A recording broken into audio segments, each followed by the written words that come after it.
And we have Premier Scott Moe here for our annual year-end interview, talking about energy issues with the oil patch, oil, lithium, helium, and all things energy security. Exactly. So this year saw the war in Ukraine lead to a spike in oil prices, as well as potash prices, and huge increases in provincial revenues.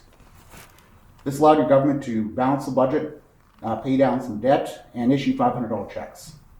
Mine hasn't shown up yet, by the way, yet. Oh, isn't it? No, not yet. We'll have to talk with Minister Herpower. The total value of those checks was close to the value of the increased oil revenues.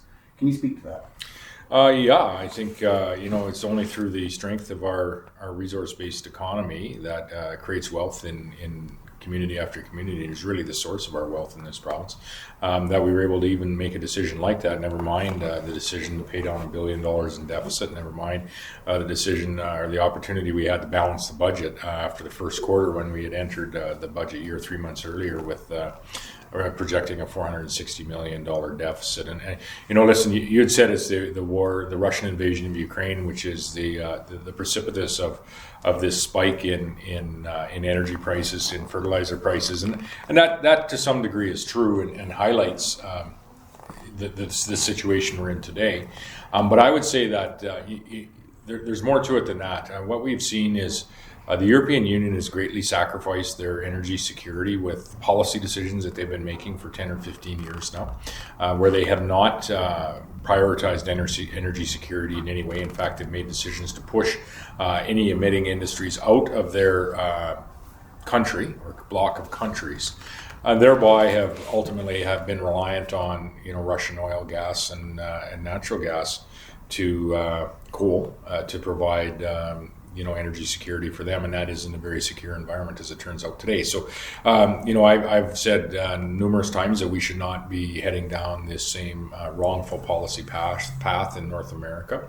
Yes, we should be concerned about the environment. Yes, we should identify and realize what innovation and investments have already been made in providing and producing much more sustainable products in this province than we did 5 and 10 years ago, certainly, and much more sustainable than are produced in other areas of the world.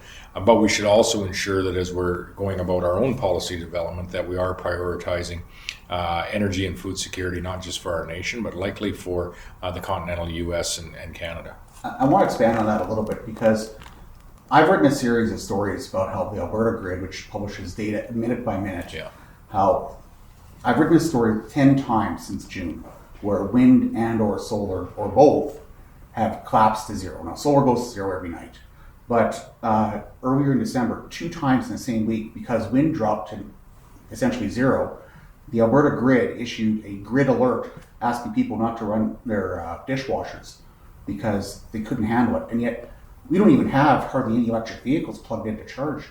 And Sask Power has already said they're going to build 3,000 megawatts of wind and solar. Aren't we going down the same path Europe is? No, you cannot. Listen, wind and solar are never going to provide baseload power. They just are not going to provide baseload power. But they can help drive the cost of power down and drive down, essentially make it more affordable in your jurisdiction alongside whatever your baseload is going to be. And so, here's an example of a policy that I would say is much more ideologic in nature, and not in any way realistic in nature, and that is to phase out all coal-fired power. Let's use Saskatchewan as an example. Phase out all coal-fired power by 2030, as per the federal government intends to do.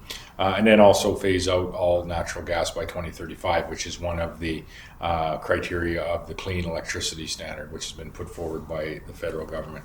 Understanding that wind and solar will not create in any way baseload power capacity.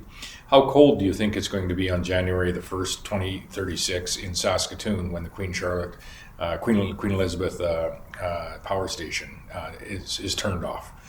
It just isn't realistic. It's not a realistic policy. It's not a policy that we should be paying a lot of credence to here in the province, but it's a policy that the federal government wants to discuss and move forward on.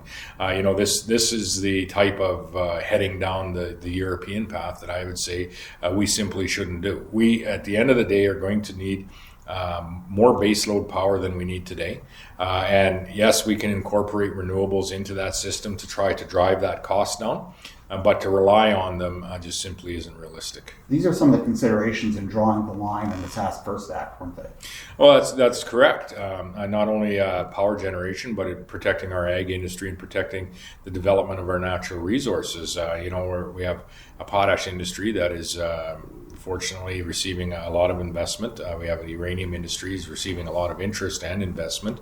We have the helium industry. We have the lithium industry. We have the oil and gas industry, which quite frankly has been lined up to be profitable for a period of time now after some awful lean times.